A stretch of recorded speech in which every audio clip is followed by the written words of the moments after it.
மட்டக்களப்புல நாங்க அரச பேருந்து தரிப்பிடம் அதற்கு முன்னாளான் இருக்கிறோம். இங்கால தனியார் பேருந்து தரிப்பிடம் காணப்படுது. இங்க அரச பேருந்து தரிப்பிடம் காணப்படுது. இந்த இடத்துல பலர் இந்த இடத்துல நிறைய பிரச்சனைகள் காணப்படுது. வருகின்ற பயணிகள் பாதிக்கப்படுறாங்க. இதை பற்றி ஒரு காணொலி ஒன்று போடுங்கன்னு பலர் சொல்லி இருந்தீங்க. அதற்காகத்தான் இந்த காணொலி சில விடயங்களை நான் அவதானித்து தான் இந்த காணொலியை போடுறேன். நிறைய பிரச்சனைகள் இந்த இடத்துல காணப்படுது. யாதுமூரே யாவரும் கேளீர். தமிழ் பேசக்கூடிய மக்கள் அனைவருக்கும் இனிமையான ஒரு வணக்கம். முதலாவது விடயம் என்னென்னா, இங்கால பக்கம்தான் மலசல கூடம் காணப்படும். அந்த மலசல கூடத்துக்குள்ள போக முடியாம இருக்கு. துர்நாற்றம், அந்த இடத்துல அந்த சூழல், நோய்கள் பரவக்கூடியதாக காணப்படுது. நானும் அந்த கழிவகற்றக்கூடிய அந்த பாத்ரூமுக்குள்ள போயிருந்தேன். அங்க தண்ணி கூட வரல.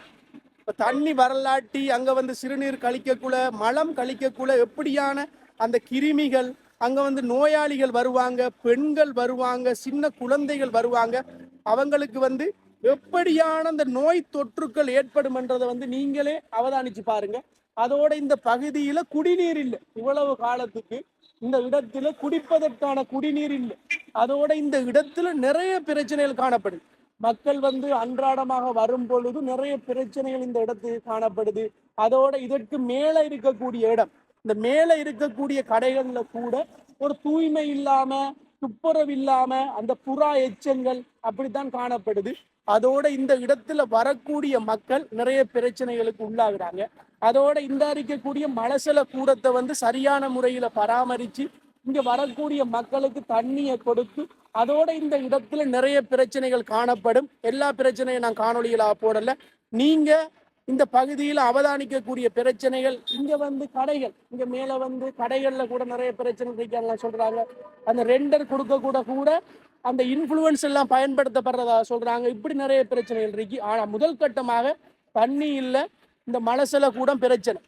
இந்த பிரச்சனையை நிவர்த்தி செஞ்சு கொடுக்கணும் என்று சொல்லி நாங்க மாநகர சபையிட்ட கேட்டுக்கொள்றோம். ஏனண்டா இங்க மலசல கூடம் சரியா இல்லைன்னு சொல்லி மக்கள் சின்ன பிள்ளைகள், ஆண்கள் எல்லாருமே அந்த நீர்நிலைக்குள்ள சிறுநீர் கழிக்கிற, நீர்நிலையை பயன்படுத்தக்கூடிய செயற்பாடுகள் கூட காணப்படுது. அதால நம்மளோட இயற்கை வளம், மட்டக்களப்புன்றது நிறைய இயற்கை வளம் மிக்கது. இந்த நீர்நிலைகள் என்ன செய்யும்? மோசமாகும். நீர்நிலைகள்ல இருந்து மனம் எடுக்க தொடங்கும். அது சில வேளை அங்கடிக்கிற மீன்கள் அதுகளுக்கு கூட சில வேளை ஒரு தீங்காக, அசுத்தம் அடையக்கூடிய ஒரு சூழ்நிலையாக காணப்படுது. உலக நாடுகள் நீர்நிலைகளை எப்படி பாதுகாக்குது? நம்ம நாடுல நீர்நிலைகள் ஒரு நாய்க்கும் கேவலமா தான் இருக்கு. காரணம் சம்பந்தமான அதிகாரிகள் அதை பராமரிக்கிறது இல்லை. ஆகவே இது ஒரு முக்கியமான இடம், ஒரு ஸ்பொட்டான இடம். இந்த இடத்துல இருக்கிற நான் குறிப்பிட்ட பிரச்சனைகளை நிவர்த்தி செய்து கொடுக்கணும் என்று சொல்லி மாநகர சபையிட்ட நான் கேட்டுக்கொள்றேன். மாநகர சபை கவனத்தில் எடுக்கணும். நான் உள்ள போய் வீடியோ எடுத்து காட்டல. ஏனென்று சொன்னா முதலாவது வீடியோ காட்டக்கூடாண்டு. ஆனால் நான் மற்றொரு தரம் வந்தேன்னு சொன்னா உள்ள போய் பாத்ரூம் எப்படி இருக்கு, பாத்ரூம் நிலைமையை கட்டாயம் ஒரு வீடியோ எடுத்து போடுவேன்.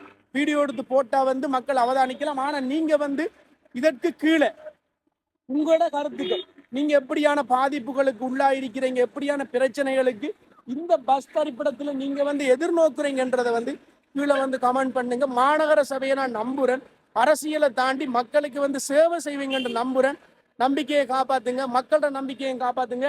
இந்த மலசல கூடம், தண்ணீர் பிரச்சனை, இதர பிரச்சனைகளுக்கு ஒரு தீர்வு நீங்க காணணும் என்று நான் வலியுறுத்தி உங்களோட கருத்துக்களையும் கீழே பதிவிடுங்க. வீழ்வது நாமாயினும் வாழ்வது தமிழாகட்டும்.